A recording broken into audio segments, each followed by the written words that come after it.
اللهم ربنا ألهمنا رشدنا وأعذنا من شرور أنفسنا. اللهم أرنا الحق حقا وارزقنا اتباعه وأرنا الباطل باطلا وارزقنا اجتنابه. اللهم ارحمنا بالقرآن العظيم واجعله لنا إماما وهدى ورحمة. اللهم ذكرنا منه ما نسينا وعلمنا منه ما جهلنا وارزقنا تلاوته آناء الليل وأطراف النهار واجعله لنا حجة يا رب العالمين. اللهم احفظني بالإسلام قائما واحفظني بالإسلام قاعدا واحفظني بالإسلام راقدا ولا تشمت بي عدوا ولا حاسدا. اللهم إني أسألك من كل خير خزائنه بيدك وأعوذ بك من كل شر خزائنه بيدك. رب اشرح لي صدري ويسر لي أمري واحلل عقدة من لساني يفقهوا قولي. اعوذ باللہ من الشیطان الرجیم. بسم اللہ الرحمن الرحیم. الحمد للہ رب العالمین. آج ہم سورہ آل عمران جو کہ پہلے مدنی جوڑے کی دوسری صورت ہے، آج ہم انشاءاللہ تعالی اس کا مطالعہ کرنے لگے ہیں. لیکن اس سے پہلے میں یہاں دو امپورٹنٹ اناؤنسمنٹ کرنا چاہتا ہوں. میں نے پہلے بھی 1000 بار یہ بات بتائی ہے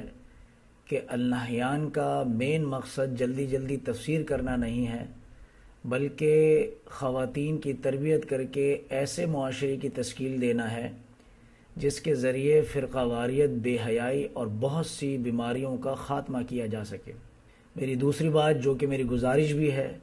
ان تمام اسٹوڈنٹ سے کہ جب جب جماعت میں کوئی فتنہ فساد اٹھتا ہے تو صبر و تحمل سے کام لیا کریں. اللہ تعالیٰ رب العزت نے آپ سب کو شعور بخشا ہے. کبھی ایسا نہ کیا کریں کہ ہمارے مخالفین کی باتوں میں آ کر جماعت سے نکل کر بھاگنا شروع کر دیں اور بیعت کو توڑ کر ہمیشہ کے لیے اللہ کی ناراضگی کو اپنے سر لے لیں. میں پہلے بھی بتا چکا ہوں، شیطان انسان کا کھلا دشمن ہے. پہلے وہ کمزور لوگوں پر کام کرتا ہے اور پھر ان کی مدد سے مضبوط لوگوں پر. ہمیشہ جماعت اور ان بچیوں کے لیے جو دن رات اس ادارے کے لیے فی سبیل اللہ کام کر رہی ہیں، ان کے لیے اسٹینڈ لیا کریں اور سوشل میڈیا پر جم کر اس جماعت کا دفاع کیا کریں. کم سے کم آپ جماعت کا حصہ بن کر دین کی خدمت کو سر انجام نہیں دے سکتے تو کم سے کم ایسے شر پسندوں کو منہ توڑ جواب تو کم سے کم دے ہی سکتے ہیں. بہرحال النحیان جماعت ایک نظریاتی جماعت ہے اور یہ انشاءاللہ تعالی عز و جل قیامت تک قائم رہنے والی ہے. سب سے پہلے ہم سورۃ البقرہ اور سورہ آل عمران کی متشابہات پر بات کریں گے،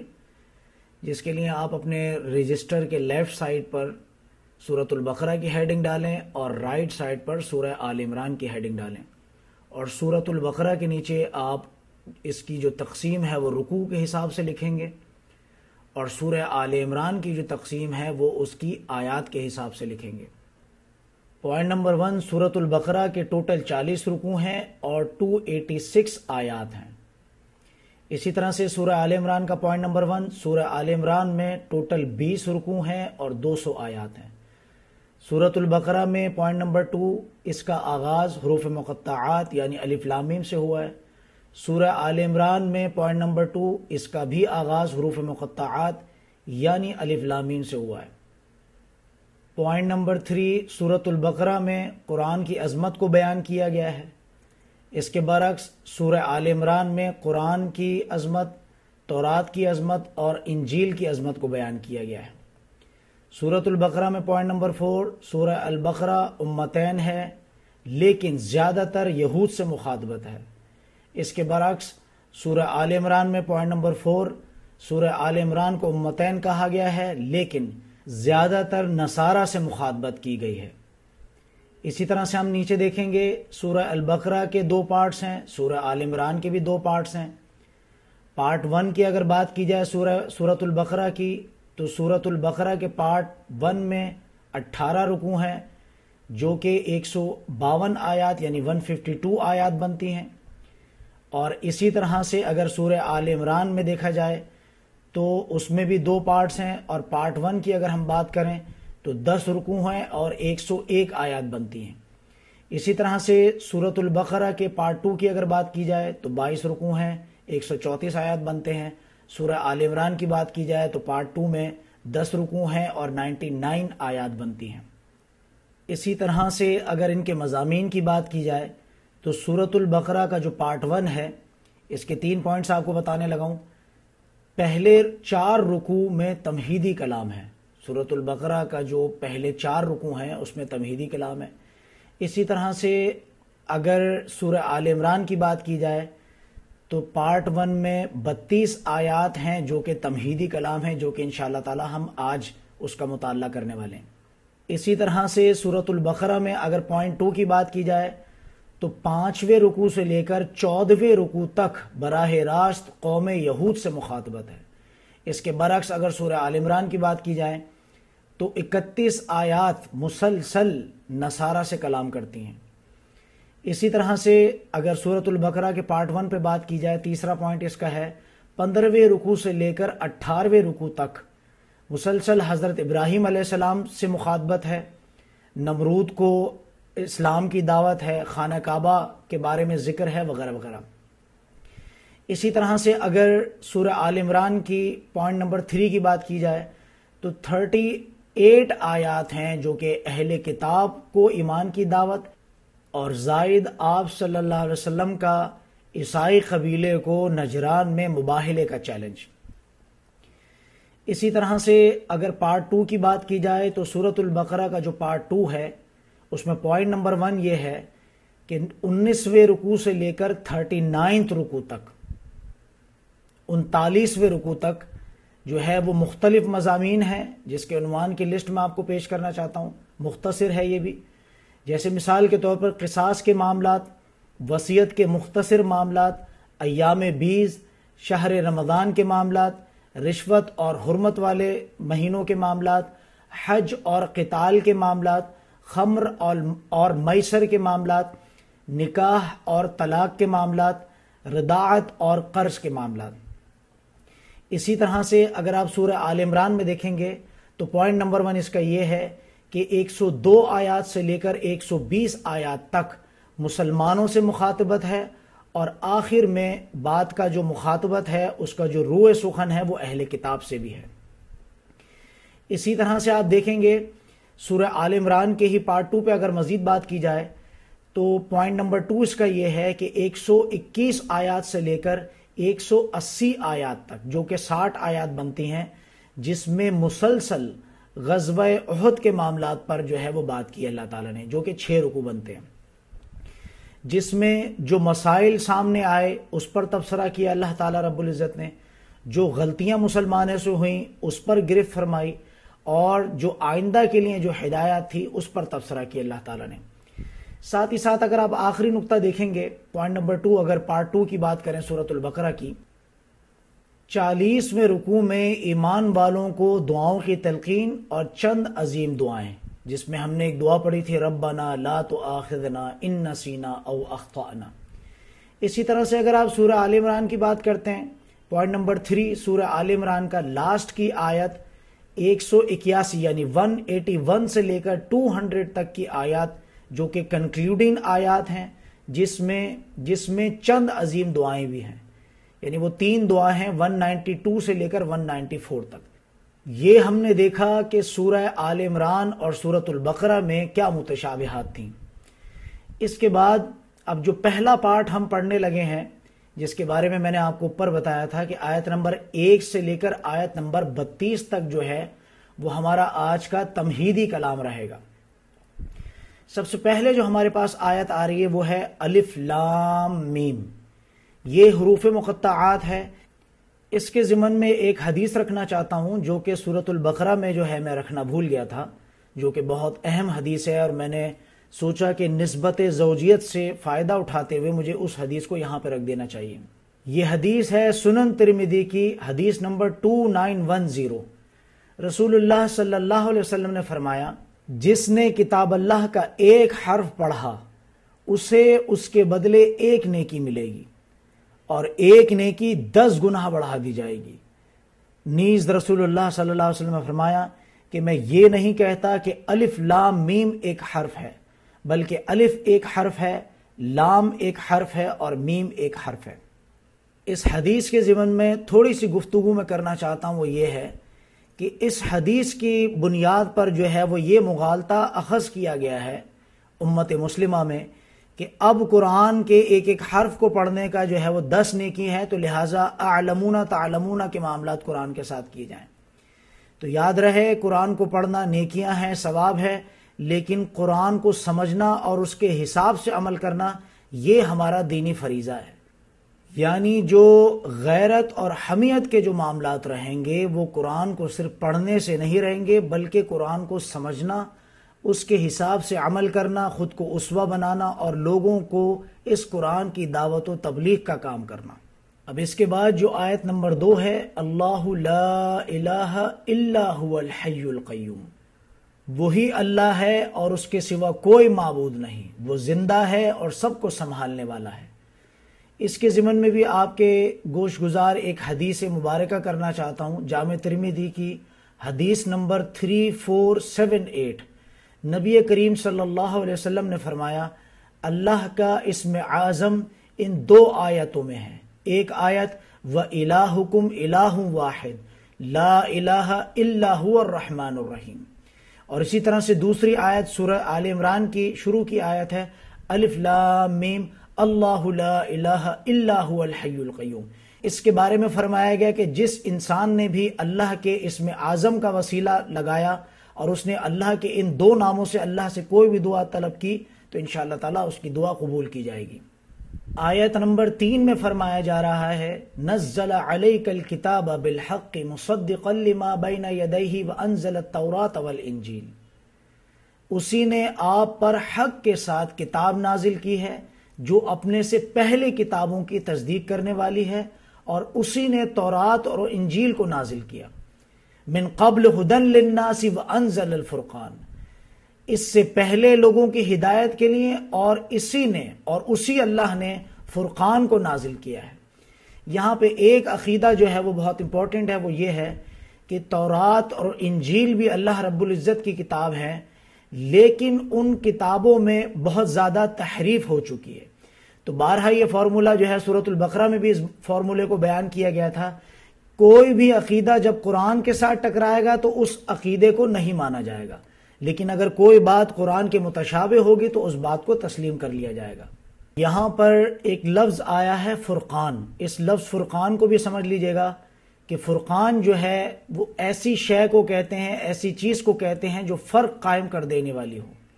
جیسے تورات کو بھی فرقان کہا گیا ہے، انجیل کو بھی فرقان کہا گیا ہے، قرآن کو بھی فرقان کہا گیا ہے، رسول اللہ صلی اللہ علیہ وسلم کو بھی فرقان کہا گیا ہے، اور اسی طرح سے معجزات کو بھی فرقان کہا گیا ہے، اور ساتھ ہی ساتھ جو غزوہ بدر تھا اس کو بھی فرقان کہا گیا ہے۔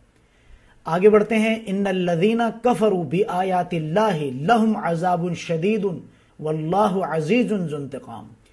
بلا شبہ وہ لوگ جنہوں نے اللہ کی آیات کا انکار کیا ان کے لیے شدید عذاب ہے، اور اللہ غالب ہے، بدلہ لینے والا بھی ہے۔ یہاں پہ آپ پھر سے دیکھیں گے اللہ رب العزت کا ایک اسم الہی آیا ہے، لیکن بڑے جلال کے ساتھ، عزیز ذو انتقام جس کو کہا جاتا ہے۔ یعنی ہم نے پڑھا ہے کہ اللہ غفور الرحیم ہے، اللہ ستار ہے، اللہ شفیق ہے، اللہ غفور ہے، لیکن یہاں پہ جو اللہ کی صفت آ رہی ہے وہ ظالموں کے حق میں جو ہے وہ بہت ہی قیامت خیز ہے، شدید ذو انتقام، کہ اللہ تعالیٰ جو ہے وہ اللہ تعالیٰ جو بدلہ لینے میں بھی بہت زیادہ جو ہے وہ شدید ہے، عزیز ہے، بہت غالب ہے۔ اسی طرح سے شدید العقاب بھی کہا گیا اللہ تعالیٰ کو، آگے کی آیت میں بھی ہم دیکھ لیں گے۔ اس کے بعد آیت نمبر 5 میں اللہ تعالیٰ فرماتے ہیں، ان اللہ لا یخفی علیہ شیء فی الارض ولا فی السماء، بے شک اللہ سے زمین اور آسمان میں کوئی چیز چھپی ہوئی نہیں ہے۔ هو الذی یصورکم فی الارحام کیف یشاء لا الہ الا هو العزیز الحکیم، یہ آیت نمبر 6 تھی، جس میں فرمایا گیا ہے کہ وہی ہے جو تمہاری ماؤں کے پیٹ میں تمہاری صورتیں جیسی چاہتا ہے بناتا ہے، اور اس کے سوا کوئی معبود نہیں، وہ غالب ہے جو بہت حکمت والا ہے۔ اب یہاں ایک اور بہت خوبصورت چیز آ رہی ہے جو ہمیشہ میں اپنے لیکچرز میں بیان کرتا ہوں، وہ یہ ہے کہ کائنات کا کوئی بھی ایسا کام نہیں ہے جو اللہ تعالیٰ رب العزت اپنے مبارک ہاتھوں سے سر انجام دیتے ہوں۔ وہ رب ارادہ کرتا ہے، جو کام بھی وہ کرنا چاہتا ہے، کن کہتا ہے، وہ کام ہو جاتا ہے۔ لیکن خالصتاً خالص ایک انسان کی تصویر کشی، انسان کی تخلیق ایک ایسا کام ہے کہ جس کو وہ اپنے ہاتھوں سے سر انجام دیتا ہے۔ یعنی اس میں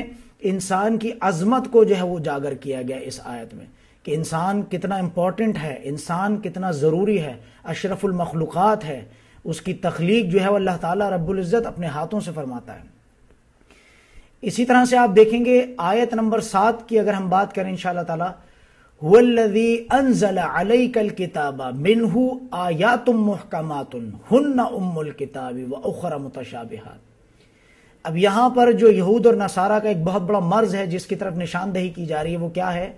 وہی ہے جس نے آپ پر کتاب نازل کی جس میں کچھ آیات محکم یعنی واضح طور پر ہیں، جو اس کتاب کی اصل بنیاد ہیں، اور کچھ دوسری آیات جو کہ متشابہ ہیں، غیر واضح ہیں۔ تو یہ یہودوں کا اور نصاراؤں کا جو ہے وہ بہت بڑا مسئلہ رہتا تھا کہ جو چیزیں محکمات ہوتی تھیں ان کو مضبوطی سے نہیں پکڑتے تھے، بلکہ اس کے برعکس جو متشابہات ہوتی تھیں ان کے پیچھے لگ جاتے تھے۔ اور آج کے دور میں بھی آپ دیکھیں گے تاویل عام میں بھی یہ معاملہ ہے کہ جو چیزیں متشابہات ہیں اس کے پیچھے لوگ پڑ جاتے ہیں، اور جو چیزیں واضح ہیں ان کو جو ہے وہ لوگ سمجھتے نہیں۔ اب یہاں پہ لفظ آیا کتاب کے بارے میں سورۃ البقرہ میں ہم نے بہت اچھے سے پڑھا تھا، کتب علیکم کتب علیکم کتب علیکم، جو ہم نے پڑھا تھا، یعنی تم پر فرض کر دیا گیا ہے۔ اسی طرح سے یہ ہے، اور وہ جو غیب میں اللہ رب العزت کے پاس جو کتاب ہے جہاں سے تھوڑا سا حصہ نکال کے لایا جاتا ہے، اور جو بھی رسول ہوتا ہے اس پر نازل کیا جاتا ہے، اس کو بھی کتاب کہا جاتا ہے۔ اسی طرح سے فَأَمَّا الَّذِينَ فِي قُلُوبِهِمْ زَيْغٌ فَيَتَّبِعُونَ مَا تَشَابَهَ مِنْهُ ابْتِغَاءَ الْفِتْنَةِ وَابْتِغَاءَ تَأْوِيلِهِ۔ یہاں کیا فرمایا جا رہا ہے؟ پھر جن لوگوں کے دل میں کجی ہے وہ ان میں سے انہی آیاتوں کے پیچھے پڑے رہتے ہیں، یعنی جن کے دلوں میں خباثت نفس ہوتی ہے وہ ہمیشہ متشابہ چیزوں کے پیچھے رہتے ہیں، جو متشابہ ہیں اور غیر واضح ہیں ان کا مقصد۔ اور پھر اس میں آگے بھی یہ سمجھ لیجئے گا کہ جو زیادہ تر جو لوگ متشابہ چیزوں کے پیچھے پڑتے ہیں ان کا اصل مقصد یہ ہوتا ہے کہ وہ شر پھیلا سکیں، فتنہ پھیلا سکیں، لوگوں میں نیگیٹیوٹی پھیلا سکیں، اور لوگوں میں جو ہے وہ فتنہ پھیلا سکیں۔ تو یہاں فرمایا جا رہا ہے کہ ان کا مقصد محض فتنے اور تعویل کی تلاش ہوتا ہے، یعنی اپنی بات کو گھڑ کے، اپنی بات کو رنگ دے کے کوئی ایک نئی قسم کی چیز اور نئے قسم کا کوئی فتنہ نکالا جا سکے جس سے جو ایمان والے لوگ ہیں ان کو بھی ورغلایا جا سکے۔ وَمَا يَعْلَمُ تَعْوِيلَهُ إِلَّا اللَّهُ، حالانکہ اللہ کے سوا کوئی بھی ان کی تعویل نہیں جانتا۔ وَالرَّاسِخُونَ فِي الْعِلْمِ يَقُولُونَ آمَنَّا بِهِ كُلٌّ مِّنْ عِنْدِ رَبِّنَا، اس کے برعکس جو علم والے لوگ ہیں، وَالرَّاسِخُونَ فِي الْعِلْمِ، اور جو لوگ علم میں پختہ ہیں وہ کہتے ہیں ہمارا ان متشابہات پر بھی ایمان ہے، یہ سب ہمارے رب کی ہی طرف سے ہیں۔ وَمَا يَذَّكَّرُ إِلَّا أُولُو الْأَلْبَابِ،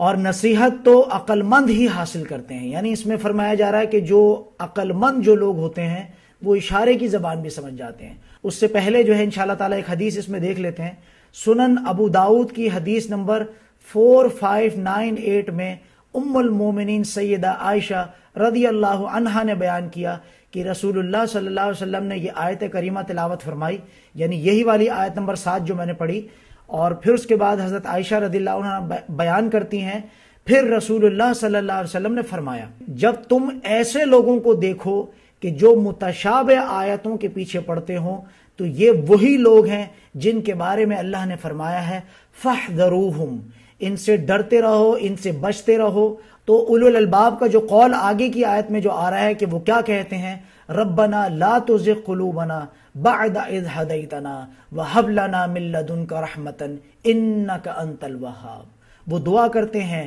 اے ہمارے رب ہمیں ہدایت دینے کے بعد ہمارے دلوں کو ٹیڑھا نہ کرنا اور ہمیں اپنے پاس سے اپنی رحمت سے عطا کرنا، بے شک تو ہی بڑا عطا کرنے والا ہے۔ اسی طرح سے آیت نمبر 9 کو دیکھتے ہیں، دوسرا قول ان کا آ رہا ہے، دوسری بات وہ کیا کرتے ہیں، ہمیشہ اپنی دعاؤں میں کیا دعا کرتے ہیں، ربنا انک جامع الناس لیوم لا ریب فیہ ان اللہ لا یخلف الميعاد، اے ہمارے رب یقیناً تو لوگوں کو ایک دن جمع کرنے والا ہے جس میں کوئی شک نہیں ہے، بے شک اللہ اپنے وعدے کی خلاف ورزی نہیں کرتا۔ اب یہاں پہ بھی سمجھیے گا کہ مومن انسان کا جو سب سے پختہ عقیدہ ہوتا ہے وہ آخرت کے دن پر عقیدہ ہوتا ہے، کیونکہ دنیا میں صبر کرتا ہے، الدنیا سجن للمومن و جنہ للکافر، تو مومن کے لیے دنیا سے زیادہ جو ہے وہ آخرت میں بشارتیں ہوتی ہیں۔ اس لیے مومن انسان جب ساری زندگی صبر و تحمل کے ساتھ گزارتا ہے تو ظاہر سی بات ہے اس کا توکل ہوتا ہے آخرت کے دن پر۔ اب یہ جو آگے جو آیات آ رہی ہیں یہ 3 ہجری میں نازل ہوئیں، یعنی غزوہ بدر کے بعد، جس میں کفاروں کو مخاطب کرتے ہوئے اللہ تعالیٰ فرما رہے ہیں، کیونکہ غزوہ بدر کے بعد یہودوں نے یہ کہنا شروع کر دیا تھا کہ مسلمانوں زیادہ مت اتراؤ، یہ جو جنگ تم نے جیتی ہے یہ تو قریش کے کچھ ایسے لوگ تھے جو نا تجربے کار لوگ تھے، اگر ہمارے ساتھ تمہارا پالا پڑا تو ہم تمہیں بتائیں گے کہ جنگ کیسے لڑتے ہیں۔ اس قول کو مد نظر رکھتے ہوئے اللہ تعالیٰ نے ان کی سرزنش فرمائی اور فرمایا، آیت نمبر 10 کو دیکھیے گا، ان الذین کفروا لن تغنی عنہم اموالہم ولا اولادہم من اللہ شیئا واولئک ھم وقود النار، بے شک جن لوگوں نے کفر کیا ان کے مال اور ان کی اولاد اللہ کے عذاب سے بچانے میں ان کے کچھ بھی کام نہیں آئیں گے، وَأُولَئِكَ هُمْ وَقُودُ النَّارِ، اور در حقیقت یہ ہیں وہ لوگ کہ جو ایندھن بننے والے ہیں آگ کا۔ ساتھ ہی ساتھ آیت نمبر 11 میں اللہ تعالیٰ نے اور ان کو ذرا ان کی عقل ٹھکانے لگانے کے لیے اللہ تعالیٰ نے اور بھی ان کو مثال دی آل فرعون کی، كَدَابِ آلِ فِرْعَوْنَ وَالَّذِينَ مِنْ قَبْلِهِمْ كَذَّبُوا بِآيَاتِنَا فَأَخَذَهُمُ اللَّهُ بِذُنُوبِهِمْ، اور ان کا انجام بھی آل فرعون اور ان لوگوں کا سا ہوگا جو ان سے پہلے تھے، انہوں نے ہماری آیتوں کو جھٹلایا تو اللہ نے ان کے گناہوں کی پاداش میں ان کو پکڑ لیا۔ واللہ شدید العقاب، بلا شبہ اس میں کوئی شک نہیں کہ اللہ تعالیٰ سزا دینے میں بھی بہت سخت ہے۔ اس کے بعد جو آگے آیت آ رہی ہے، آیت نمبر 12 میں اللہ تعالیٰ نے فرمایا قُلْ لِلَّذِينَ كَفَرُوا سَتُغْلَبُونَ وَتُحْشَرُونَ إِلَى جَهَنَّمَ وَبِئْسَ الْمِہَادُ، اے نبی صلی اللہ علیہ وسلم جن لوگوں نے کفر کیا ان سے کہہ دیجئے ان قریب تم مغلوب ہو جاؤ گے اور تم جہنم کی طرف اکٹھے کیے جاؤ گے اور ہانکے جاؤ گے۔ آیت نمبر 13 میں دیکھتے ہیں قد کان لکم آیۃ فی فئتین التقطا فئۃ تقاتل فی سبیل اللہ واخری کافرۃ، فرمایا تمہارے لیے ان 2 گروہوں میں ایک بڑی نشانی ہے جو بدر میں باہم ٹکرائے، ایک گروہ اللہ کی راہ میں لڑ رہا تھا اور دوسرا گروہ کافر تھا۔ یرونہم مثلیہم رأی العین، مسلمان ظاہری آنکھوں سے ان کو اپنے سے 2 گنا دیکھ رہے تھے، یعنی جنگ کے معاملات میں کچھ اس طرح کا ہوا کہ جو کفار تھے وہ ڈبل تعداد میں تھے اور مسلمان جو اصحابہ کرام تھے وہ اپنی آنکھوں سے بھی اس معجزے کو دیکھ رہے تھے، اور ایسا بھی اس لیے ہوا کیونکہ واللہ یؤید بنصرہ من یشاء، اور اللہ اپنی مدد سے جس کو چاہتا ہے قوت دیتا ہے۔ ان فی ذلک لعبرۃ لأولی الابصار، بے شک اس میں بصیرت والوں کے لیے بہت بڑی عبرت ہے۔ اب یہ آیات بہت فطری آ رہی ہیں اور ظاہر ہے اللہ نے اس دنیا میں جو چمک بڑک کو جو اللہ تعالیٰ نے زندہ رکھنا ہے، مرد اور عورت میں اگر کشش نہیں ہوگی تو اولاد کیسے پیدا ہوگی، اور اولاد پیدا نہیں ہوگی تو نسل کیسے چلے گی؟ ظاہر سی بات، بہت کامن سینس کی بات ہے، دولت کی طلب نہیں ہوگی تو آدمی محنت مشقت کیسے کرے گا؟ تو یہ چیزیں ہیں جو کہ بہت فطرت انسانی کا حصہ ہیں اور بیسک اینیمل انسٹنکٹ ہے، کیونکہ اسلام جو ہے وہ کسی رہبانیت کا نام نہیں ہے۔ یہی وجہ ہے کہ بحیثیت امیر جماعت میں نے ہمیشہ اپنی جماعت میں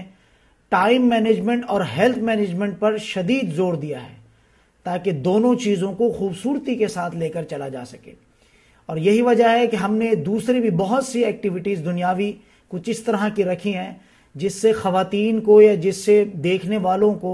جو ہے وہ یہ عنصر نہ جائے کہ یہ جو جماعت ہے وہ کوئی راہبوں کی جماعت ہے یا کوئی اس طرح کا معاملہ ہے، کیونکہ جب بھی جماعتیں دعوت و تبلیغ کا کام کرتی ہیں تو بسا اوقات کچھ اس طرح کا بھی عنصر نارمل لوگوں کو، دنیاوی لوگوں کو جاتا ہے کہ جیسے یہ تو ہم سے ڈیمانڈ کرتے ہیں کہ ہم دنیا کو بالکل ہی چھوڑ دیں۔ تو یہ آیت ہم دیکھتے ہیں آگے، آیت نمبر 14 میں اللہ تعالیٰ فرماتے ہیں زُیِّنَ لِلنَّاسِ حُبُّ الشَّہَوَاتِ من النساء والبنین والقناطیر المقنطرۃ من الذہب والفضۃ والخیل المسومۃ والانعام والحرث. لوگوں کے لیے خواہشات نفس، یعنی جو سیکشول ڈیزائرز ہوتی ہیں اس کی بات ہو رہی ہے کہ لوگوں کے لیے خواہشات نفس کی محبت مزین پرکشش کر دی گئی ہے. یعنی عورتوں سے، بیٹوں سے، سونے اور چاندی جمع کیے ہوئے، ڈھیروں سے، نشان لگے ہوئے عمدہ گھوڑوں سے، مویشیوں سے اور کھیتیوں سے. تو اب یہاں پہ ایک نقطہ بہت خوبصورتی سے سمجھیے گا کہ اللہ تعالیٰ رب العزت نے دنیا میں بھی عورت کو زینت بخشی اور آخرت میں بھی زینت بخشی. یعنی دنیا میں اللہ تعالیٰ نے، جیسا کہ ہم نے ابھی آیت پڑھی، زُيِّنَ لِلنَّاسِ حُبُّ الشَّهَوَاتِ مِنَ النِّسَاءِ، عورتوں کی جو سیکشول ڈیزائر ہے اللہ تعالیٰ نے اس میں جو ہے وہ دنیا میں بھی عورت کو عزت بخشی. اور آگے بھی انشاءاللہ تعالیٰ 2 حدیثیں آئیں گی، وہ ازواج مطہرہ کے جب الفاظ آئیں گے تو وہاں آپ دیکھیں گے کہ اللہ تعالیٰ نے آخرت میں بھی، یعنی جنتوں میں بھی اللہ تعالیٰ رب العزت نے جو ہے وہ عورتوں کو زینت بخشی. اس کے ضمن میں ایک حدیث میں آپ کے سامنے رکھنا چاہوں گا، سنن ابن ماجہ کی حدیث نمبر 1857 میں حضرت ابو امامہ رضی اللہ عنہ سے روایت ہے کہ نبی کریم صلی اللہ علیہ وسلم فرمایا کرتے تھے، مومن کو اللہ کے تقوی کے بعد نیک بیوی سے بہتر کوئی چیز نہیں مل سکتی. ایسی بیوی کہ جب وہ اسے حکم دے تو وہ اس حکم کی تعمیل کرے، جب اس کی طرف نظر اٹھا کے دیکھے تو اسے خوش کر دے، اگر اسے کوئی قسم دے تو وہ اس قسم کو پورا کر دے، اگر وہ اس کی نظروں سے اوجھل ہو جائے یعنی سفر وغیرہ میں چلا جائے تو اپنی ذات کے بارے میں اور اس کے مال کے بارے میں اس کے ساتھ جو ہے وہ اخلاص کے معاملات برتے، یعنی خیانت نہ کرے. سنن ابن ماجہ کی حدیث نمبر 1857. ساتھ ہی ساتھ اللہ تعالیٰ نے یہ بھی فرما دیا، ذالک متاع الحیات الدنیا واللہ عندہ حسن المآب. اور جان رکھو اس بات کو کہ یہ سب دنیا کا جو ہے وہ ساز و سامان ہے اور جو بہترین ٹھکانہ ہے وہ اللہ کے پاس ہے. یعنی یہ دنیا میں جو کچھ بھی ہے یہ تو آخرت کے بالمقابل تو کچھ بھی نہیں ہے. اسی کے بعد آگے دیکھیں گے آیت نمبر 15 میں آپ صلی اللہ علیہ وسلم کو فرمایا جا رہا ہے کہ قُلْ أَأُنَبِّئُكُمْ بِخَيْرٍ مِّن ذَلِكُمْ لِلَّذِينَ اتَّقَوْا عِندَ رَبِّهِمْ جَنَّاتٌ تَجْرِي مِن تَحْتِهَا الْأَنْهَارُ خَالِدِينَ فِيهَا وَأَزْوَاجٌ مُطَهَّرَةٌ وَرِضْوَانٌ مِّنَ اللَّهِ. اے نبی صلی اللہ علیہ وسلم ان سے کہہ دیجئے کہ کیا میں تمہیں ان سے بہتر چیز نہ بتاؤں؟ پرہیزگاروں کے لیے ان کے رب کے پاس باغ ہیں جن کے نیچے نہریں بہتی ہیں اور وہ ان میں ہمیشہ رہیں گے، اور وہاں ان کے لیے پاکیزہ بیویاں ہوں گی اور انہیں اللہ کی رضا بھی جو ہے وہ حاصل ہوگی. اب یہاں پہ دیکھیے گا ازواج مطہرہ یعنی پاک بیویوں سے متعلق اللہ تعالیٰ نے جو یہاں پہ فرمایا،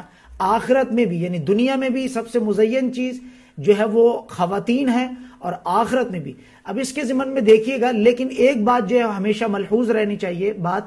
وہ یہ ہے کہ اگر عورت جو ہے وہ نیک ہے تو معاملات الگ ہیں، اور عورت اگر خراب ہے تو معاملات الگ ہیں. پہلے میں خراب کے ضمن میں ایک حدیث رکھوں گا، پھر نیک کے ضمن میں ایک حدیث رکھوں گا.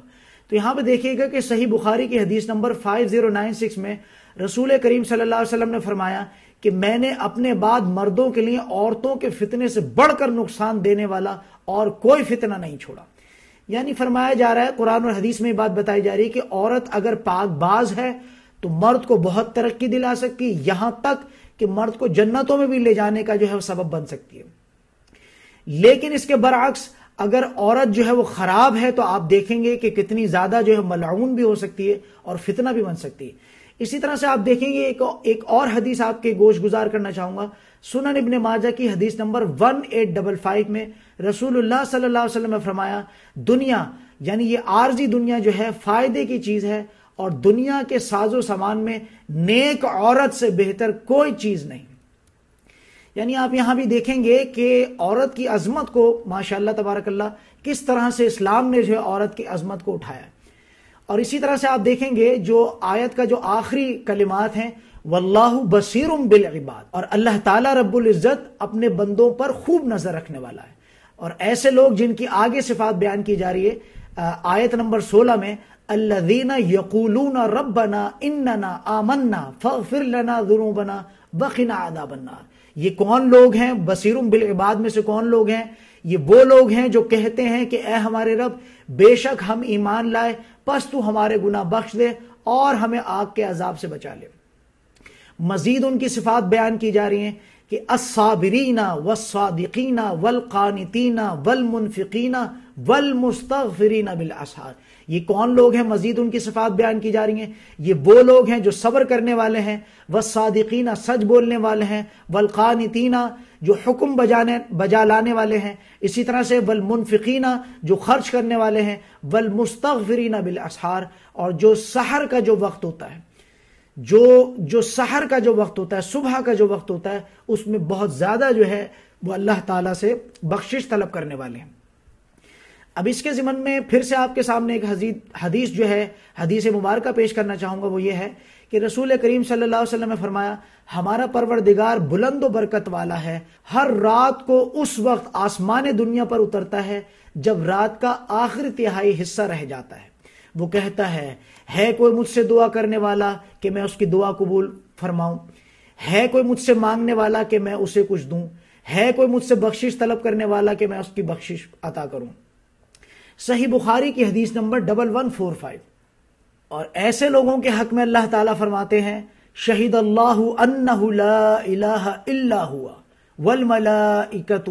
واولی العلم قائما بالقسط۔ اللہ خود گواہی دیتا ہے اس بات کی کہ اللہ کے سوا کوئی معبود برحق نہیں،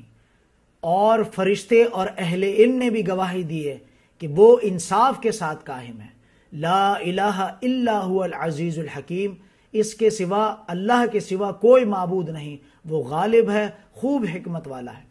آگے آیت نمبر 19 میں اللہ تعالیٰ فرماتے ہیں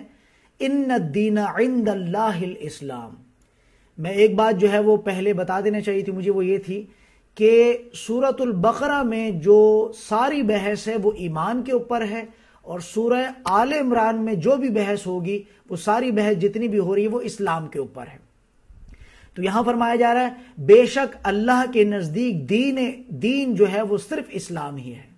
وَمَا اخْتَلَفَ الَّذِينَ أُوتُوا الْكِتَابَ إِلَّا مِن بَعْدِ مَا جَاءَهُمُ الْعِلْمُ بَغْيًا بَيْنَهُمْ، اور اہل کتاب نے صحیح علم آ جانے کے بعد صرف اس لیے اختلاف کیا کہ وہ باہم ضد اور حسد رکھتے تھے۔ اور یہی معاملات آپ دیکھیں گے کہ آج بھی ہماری امت میں ہیں کہ اللہ کا کلام آ گیا، محمد رسول اللہ صلی اللہ علیہ وسلم بھی آ گئے، اور ان کی بھی احادیث وغیرہ جو ساری تھیں اس سے بھی رہنمائی ملتی ہے، لیکن یہ کہ آپس کی جو زدم زدہ ہے، آپس کے جو بحث مباحثہ ہے، آپس کا جو حسد ہے، اس کی وجہ سے انسان جو ہے آج پھر اسی کی طرح سے فرقوں میں جو ہے انسان جو ہے وہ بڑھ چکا ہے۔ وَمَن يَكْفُرْ بِآيَاتِ اللَّهِ فَإِنَّ اللَّهَ سَرِيعُ الْحِسَابِ، اور جو کوئی بھی اللہ کی آیات کا انکار کرتا ہے تو بے شک اللہ تعالیٰ جلد اس سے حساب لینے والا ہے۔ فَإِنْ حَاجُّوكَ فَقُلْ أَسْلَمْتُ وَجْهِيَ لِلَّهِ وَمَنِ اتَّبَعَنِي، تو اے نبی صلی اللہ علیہ وسلم پھر اگر وہ آپ سے جھگڑا کریں تو آپ کہہ دیجئے کہ میں نے اپنا سر اللہ کے آگے جھکا دیا ہے، اور میرے اتباع کرنے والوں نے بھی۔ اب یہاں پہ جو لفظ ہے اتباع، اس کو ذرا اچھے سے سمجھ لیجئے گا۔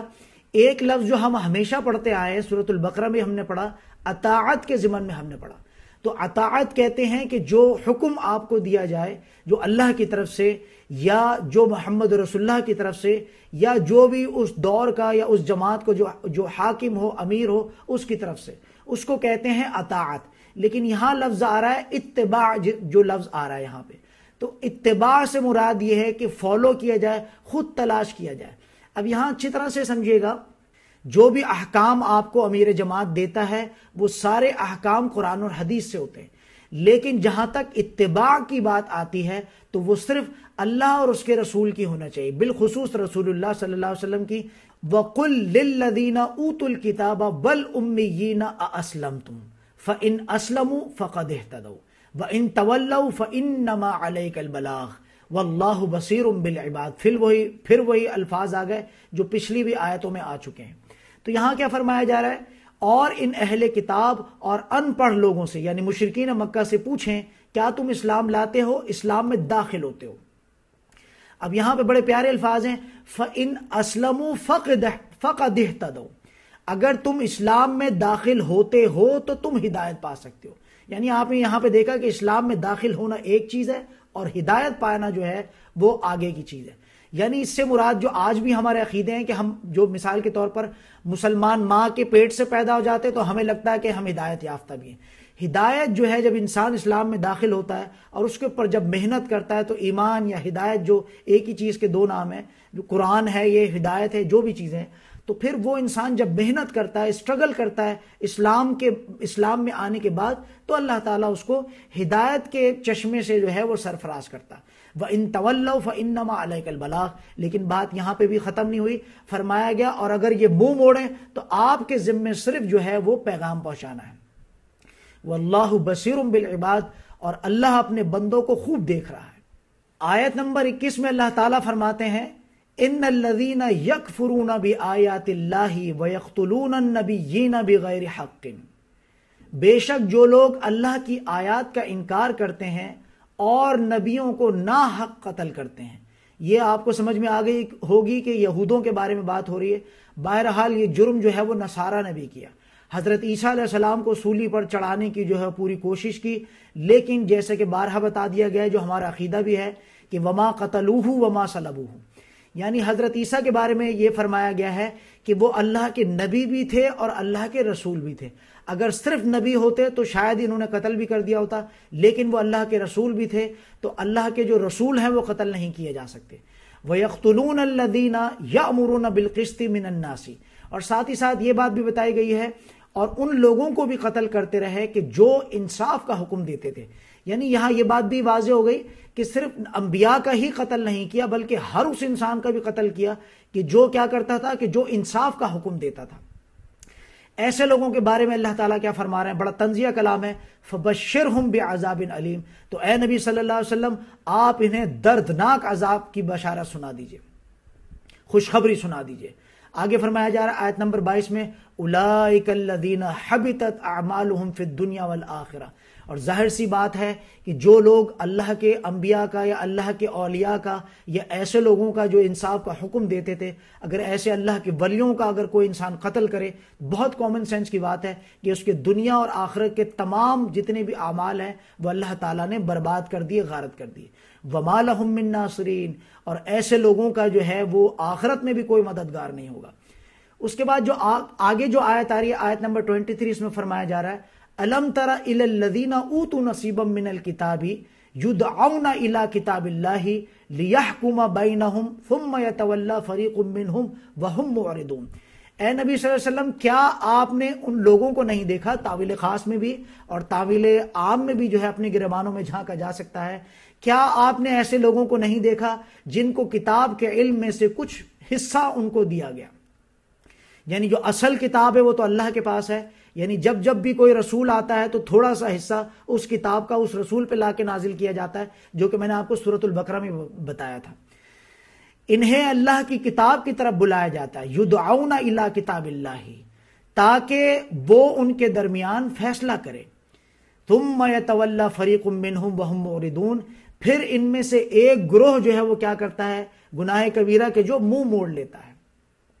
ذالک بانہم قالوا لن تمسنا النار الا ایاما معدودات. اور یہ گناہ کبیرہ بھی اور یہ جرم بھی یہ اس لیے کرتے ہیں کیونکہ ان کا ایک باطل عقیدہ, جو کہ آج ہماری بھی امت میں باطل عقیدہ بن چکا ہے, وہ کیا ہے کہ ساری دنیا کا ظلم کرو, ساری دنیا کے بے حیائی کرو, سود کھاؤ اور رشوتیں کھاؤ, یہ سارا کام کرو, اور اللہ بڑا غفور رحیم ہے. اور رہی صحیح کثر جو ہے وہ شفاعت باطلہ کے ضمن میں جو بارہا بیان کی گئی, جس پہ میرا لیکچر بھی ریکارڈڈ ہے, کہ اس میں شفاعت باطلہ کا جو کانسیپٹ ہماری امت میں جو ہے وہ کریٹ کر دیا گیا ہے. شفاعت حقہ ہے جس میں رسول اللہ صلی اللہ علیہ وسلم ایسے لوگوں کی شفاعت فرمائیں گے جنہوں نے ان کی اتباع کی, جنہوں نے ان کی اطاعت کی.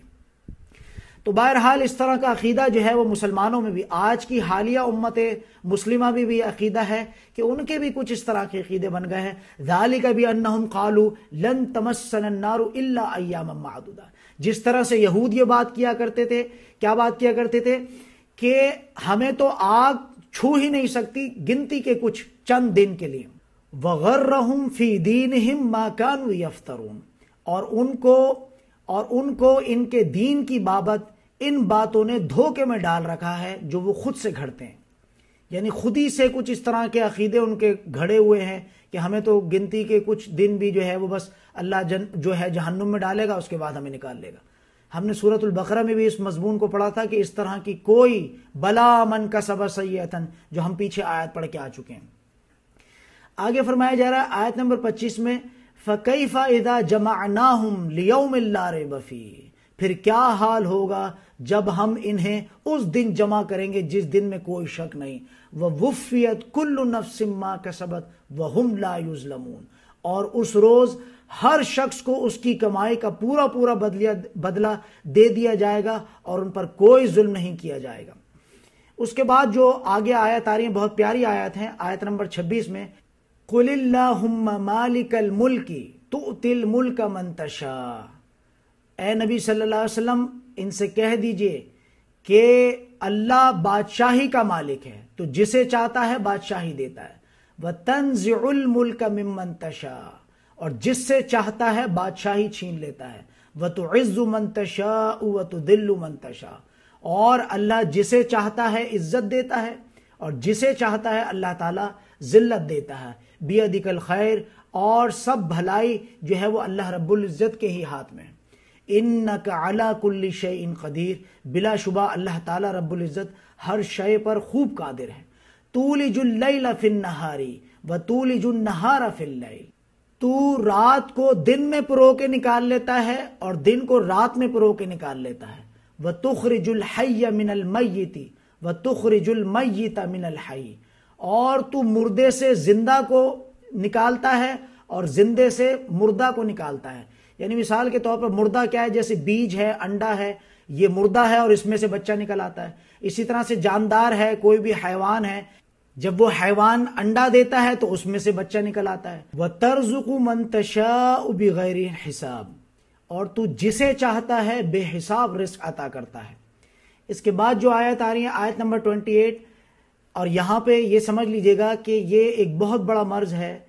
کیونکہ زیادہ تر جب اس طرح سے ہوتا ہے کہ جب جماعتیں بنتی ہیں تو اس میں زیادہ تر وہ دوستیاں کچھ اس طرح کی ہو جاتی ہیں کہ جو آگے چل کے فتنے کا باعث بنتی ہیں۔ تو اس کو اچھی طرح سے ذرا ان آیات کو سمجھیے گا کہ مومنوں کو ہمیشہ یہ بات چاہیے کہ وہ مومنوں کے ساتھ جو ہے وہ اپنی دوستیاں رکھیں۔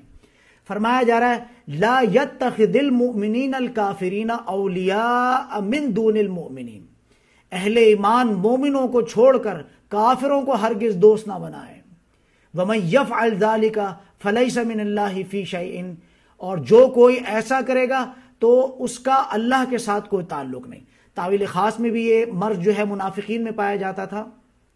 کہ دوستیوں کو نبھانے کے چکر میں جو ہے کچھ اس طرح کے سو کالڈ مسلمان اور سو کالڈ ایمان والے جو مومنوں کے بیچ میں رہتے تھے، اصحابہ کرام کے بیچ میں، لیکن اندر سے منافق تھے، تو ان کا زیادہ تر جو جھکاؤ تھا وہ زیادہ تر جھکاؤ جو ہے وہ مدینہ کے منافقین کی طرف تھا۔ تو ان کے بارے میں اللہ تعالیٰ رب العزت نے یہ فرمایا الا ان تتقوا منہم تقا، سوائے اس کے کہ ان کافروں کے شر سے تم بچنا چاہو، یا اس کا ترجمہ کچھ اس طرح سے بھی ہو سکتا ہے الا ان تتقوا منہ تقا، سوائے ان کے کہ ان میں سے کوئی توبہ کرنا چاہے، وَيُحَذِّرُكُمُ اللَّهُ نَفْسُ، اور دیکھو اللہ تمہیں ڈراتا ہے اپنے نفس سے، وَإِلَى اللَّهِ الْمَصِيرُ، اور بالآخر تمہیں اللہ کی طرف ہی لوٹ کر جانا ہے۔ اس کے بعد جو آیت نمبر 29 آ رہی ہے اس میں فرمایا جا رہا ہے قُلْ إِن تُخْفُوا مَا فِي صُدُورِكُمْ أَوْ تُبْدُوهُ يَعْلَمُهُ اللَّهُ، اے نبی صلی اللہ علیہ وسلم آپ کہہ دیجئے اگر تم وہ بات چھپاؤ جو تمہارے سینوں میں ہے یا اسے ظاہر کرو، يَعْلَمُهُ اللَّهُ، اللہ اسے خوب بہتر جاننے والا ہے۔ اور یہی مضمون جو ہے ہم سورۃ البقرہ میں بھی پڑھ کے آئے تھے، وہی للہ ما فی السماوات والی جو آیت تھی، وَيَعْلَمُ مَا فِي السَّمَاوَاتِ وَمَا فِي الْأَرْضِ وَاللَّهُ عَلَى كُلِّ شَيْءٍ قَدِيرٌ، اور وہ اسے بھی جانتا ہے جو کچھ آسمانوں میں ہے اور جو کچھ زمینوں میں ہے، اور اللہ ہر شے پر قادر ہے۔ یوم تجد کل نفس ما عملت من خیر محضرا بما عملت من سوء، جس دن ہر شخص اپنے کیے ہوئے اچھے عمل کو اور اپنے کیے ہوئے برے عمل کو اپنے سامنے حاضر پائے گا۔ تود لو ان بینہا و بینہ امدا بعیدا ویحذرکم اللہ نفسہ، اور وہ اس دن کیا خواہش کرے گا کہ کاش اس کے اور اس کے برائی کے درمیان دور کا فاصلہ ہوتا، یعنی اس دن یہ خواہش کرے گا کہ کاش یہ نامہ اعمال ہی میرے سامنے نہ آیا ہوتا۔ اور اللہ تمہیں اپنی ذات سے ڈراتا ہے، واللہ رعوف بالعباد، اور اللہ تعالیٰ اپنے بندوں سے بڑی شفقت کرتا ہے۔ اس کے بعد جو آیت آ رہی ہے، آیت نمبر 31 میں فرمایا جا رہا ہے قُلْ إِن كُنتُمْ تُحِبُّونَ اللَّهَ فَاتَّبِعُونِي يُحْبِبْكُمُ اللَّهُ وَيَغْفِرْ لَكُمْ ذُنُوبَكُمْ۔ اے نبی صلی اللہ علیہ وسلم آپ کہہ دیجئے اگر تم اللہ سے محبت کرتے ہو تو میری پیروی کرو، اللہ بھی تم سے محبت کرے گا۔ وَيَغْفِرْ لَكُمْ ذُنُوبَكُمْ، اور اللہ تمہارے تمام گناہوں کو بخش دے گا۔ واللہ غفور الرحیم، اللہ تعالیٰ بہت بخشنے والا ہے اور نہایت رحم کرنے والا ہے۔ قُلْ أَطِيعُوا اللَّهَ وَالرَّسُولَ فَإِن تَوَلَّوْا فَإِنَّ اللَّهَ لَا يُحِبُّ الْكَافِرِينَ۔ اے نبی صلی اللہ علیہ وسلم ان سے کہہ دیجئے تم اللہ کی اور اس کے رسول کی اطاعت کرو، اور پھر اگر وہ منہ موڑے تو بے شک اللہ کافروں کو پسند نہیں کرتا۔ اور یہاں ہماری 32 جو تمہیدی آیات جو ہیں وہ اختتام کو پہنچی۔ نیکسٹ لیکچر میں ہم انشاءاللہ تعالی 31 آیات کا مطالعہ کریں گے جو مسلسل نصارہ سے کلام کریں گی۔ اقول قولی ھذا واستغفر اللہ لی ولکم ولسائر المسلمین والمسلمات، وبارک اللہ لی ولکم فی القرآن العظیم، ونفعنی وإیاکم بالآیات والذکر الحکیم۔ سبحانک اللہم وبحمدک، اشہد ان لا الہ الا انت، استغفرک واتوب الیک۔